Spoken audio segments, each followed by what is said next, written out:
When we think of Imsa, we think of the Imsa WeatherTech Sportscar Championship. I mean, the series features iconic races like the Rolex 24, with cars ranging from GT3 spec machinery all the way up to brand new LMDH cars. But if you aren't watching Imsa's support series, then you are missing out on a ton of great racing. Everything from LMP3 to Mazda MX-5s and even a new single-make series featuring the all-new Dark Horse Mustang that's coming next year. Really, there's something for everyone. Now it's time for those support series to shine, and we're going to recap all of the champions from Imsa's support series in 2023. I think a good place for us to start is with Imsa's VP Sports Car Challenge. The series was revamped ahead of the 2023 season to feature more races on their calendar, but also in a shorter sprint race format. Also with the changes came the introduction of the GSX class. The class features the same GT4 machinery as is present in the Michelin Pilot Challenge and includes manufacturers such as Mercedes, Aston Martin, Porsche, BMW, and Toyota. And I'll tell you what, even though those GSX cars were a recent addition to the class last year, they were very healthy grid sizes in 2023. The series also saw some great racing for their 6-weekend, 12-race sprint season, and I'll link the entire playlist in the show notes so you can catch up on all the action from them. Emerging on top in LMP3 was the number 3 Junior 3 racing driver of Bioy Garg. Bioy had an incredible second half of the season, winning the final 6 races on the calendar, and on the season he finished with a total of 8 wins and only 1 race where he finished off the podium. It was a great season for him, and it saw him take the championship by 210 points over second place Dan Goldberg. Meanwhile, in GSX, it was the number 95 Turner Motorsports BMW of Francis Seldorf who took the title. He finished out the season with 3,450 points, and surprisingly along the way picked up just 1 win, but that went along with 6 podiums to beat out the number 27 Kelly Moss Porsche of Sebastian Carrazzo. The Ferrari Challenge North America is an interesting Imsa support series to talk about. It's a single-make series featuring only Ferrari 488 Challenge Evo cars, and the series didn't actually support Imsa at any races in 2023. However, it's still very much an Imsa-sanctioned series in North America. The 2023 champions included Matt Kurzeszki in Trofeo Pirelli, Justin Rothberg in Trofeo Pirelli Am, Cameron Root in Coppa Shell, and Lisa Clark in Coppa Shell Am. Now, it can be difficult to stay on top of all of the news from around the world of Imsa and Imsa's various support series. That's why I have another way for you to stay in the loop. The S's is a weekly newsletter curated by me with all of the Imsa news from the last week that you need to know. I bring together the best articles from the past week. Maybe there's a nice video that I saw that I think you would benefit from, and I compile it all into a nice, quick and easy 5-minute read. In addition to the news, I give you my thoughts on everything that's going around in the world of Imsa, as well as what you can expect from upcoming races. You can subscribe to the S's by clicking the link in the show notes or heading to offinthes's.com. Now, in stark contrast to the Ferrari Challenge, we have the Michelin Pilot Challenge, who are the support series for Imsa at every single one of their WeatherTech Championship races except for the Long Beach weekend. The series features 2 classes and usually consists of a single 2-hour race each weekend,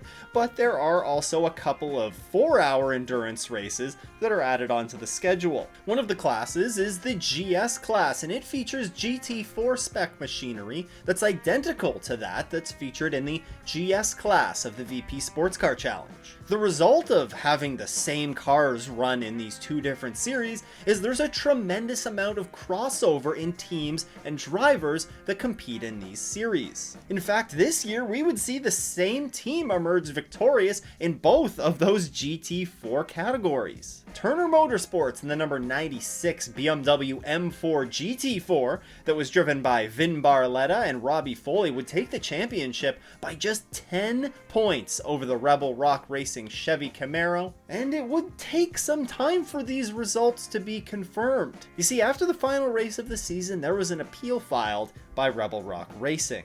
I mean, at the end of the day, 10 points is just a single position on track. There was a little bit of controversy in the closing minutes of that final race of the season that led to this appeal, as on the closing few minutes, when the field was under a full course yellow condition and the race set to conclude under a full course yellow condition, Rebel Rock Racing's competitor that they had a little bit of a run-in with earlier in the season pulled into the pits with no obvious issue. Them pulling into the pits gave the number 96 an additional position on track, which gave them an additional 10 points to break the tie that was present at the time between Rebel Rock and Turner Motorsports. Now, these additional 10 points would give the championship title to Turner Motorsports, and the appeal, nothing came of the appeal ultimately, although it was actually never addressed publicly that I saw whatsoever, so we just know that the results of the race and the championship were confirmed. That's all we know.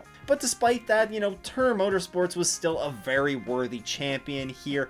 The number 96, they picked up 2 wins and 3 podiums, but ultimately it was their consistency at the end of the season that got them to this point and being in contention for the championship and ultimately getting them that championship win. The other class that's featured in the Michelin Pilot Challenge is the TCR class and features front-wheel drive touring cars from manufacturers such as Hyundai, Audi, Honda, and Alfa Romeo. It also features some really great racing, and this year it was fan favorite Robert Wickens and Harry Gottsacker picking up the championship in their number 33 Brian Herta Autosports Hyundai. Actually, kind of shockingly from all of this, they didn't win a single race in 2023, but they finished second 6 times to go along with a 3rd place finish. All this in a 10-race championship. So ultimately, it was consistency that got them the win for Brian Herta Autosport. All of the Michelin Pilot Challenge races are in a playlist on Imsa's YouTube channel, and I will also link that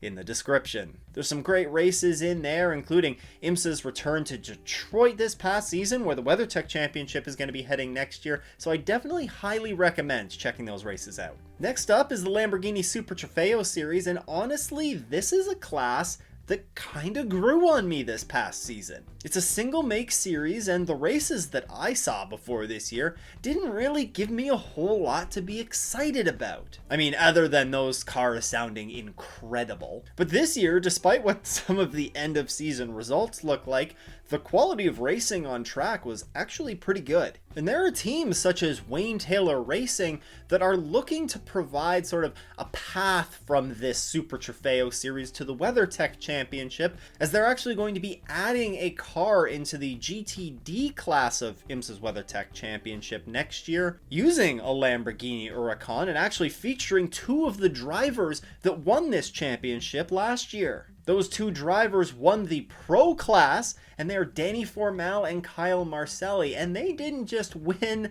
they dominated. The pair won 10 of 12 races en route to the championship, and the 2 races that they didn't win, don't worry about it, they finished second. Yeah, that pair, they drove a pretty darn impressive season in that number 1 Wayne Taylor Racing entry and came up just shy of that perfect season. As I mentioned, the pair is going to make the step up to the WeatherTech Championship in the GTD class next year, and honestly, I think that they're immediately going to compete for wins and podiums in that class. They are definitely a pair to keep an eye on next year. There are also a couple of other classes that are present on track in these races. In the Pro-Am Championship, it saw Keon Tandon win there. The Am Championship was won by Anthony McIntosh and Glenn McGee. And the LB Cup was won by Mark Wilgus. All of their races can also be found on Imsa's YouTube channel. Now, if you've followed this channel for any period of time, you probably know that my favorite IMSA support series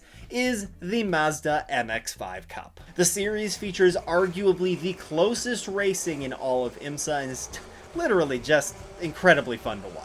The bumper-to-bumper nature of the racing is also complemented by a very talented stable of drivers, many of which who choose to stick around and compete in the class for multiple years, and many of the other drivers actually use the class as a springboard to propel their career into another form of sports car racing. And there's also very talented drivers that are looking to come in and make guest appearances in the series, such as Parker Kligerman, James Hinchcliffe, Ben Keating made an appearance last year, and former NASCAR driver Dale Earnhardt Jr. has expressed interest in competing in the cars as well. This year did not fail to produce great racing either. Just every single race of the calendar was just action-packed right down to the final laps of the final race of the season at Road Atlanta. And for the first time ever, we had a repeat champion in the series, with Jarrett Thomas emerging victorious for the second season in a row. Along the way, he picked up 3 wins to go along with 9 podiums to take the championship by 360 points. Nate Cicero would go on to take Rookie of the Year honors in the series. He picked up a win at VIR during the season. And look,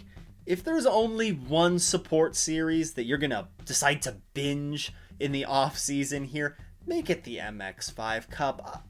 Take it from me, you're not gonna be disappointed whatsoever. Man, it's hard to follow up the MX5 Cup, but here we have the Porsche Carrera Cup North America. And honestly, it's kind of similar to the Lamborghini Super Trofeo series in that it's a single make series. There are Pro-Am and various other classes that are sort of within it, but everybody on the grid races the same car. The Pro and Am classes, of course, they cater to both professional and amateur drivers alike, so there's a real mix of drivers and talent levels that move through this series. And this series is kind of viewed as just part of the ladder that can help propel a young driver's career upwards through the sports car racing ranks. This year, the series featured 16 races spread across 8 race weekends, 5 of which were in support of Imsa, and they actually played support at a couple of F1 events in the US as well. And much like many of the other Imsa support races, there's some great racing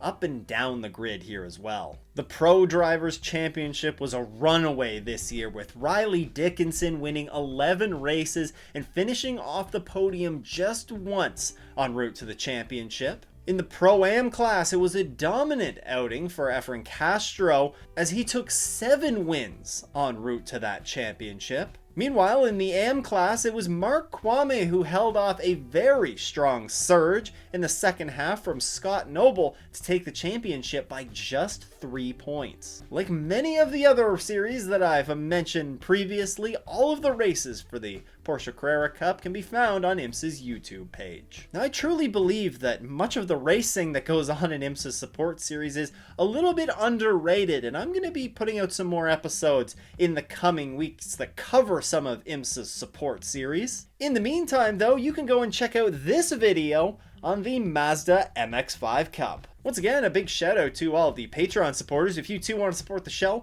you can head to patreon.com/offinthe-s's. Once again, though, thanks for tuning in. I hope everyone has a great race weekend. It doesn't go off in the S's.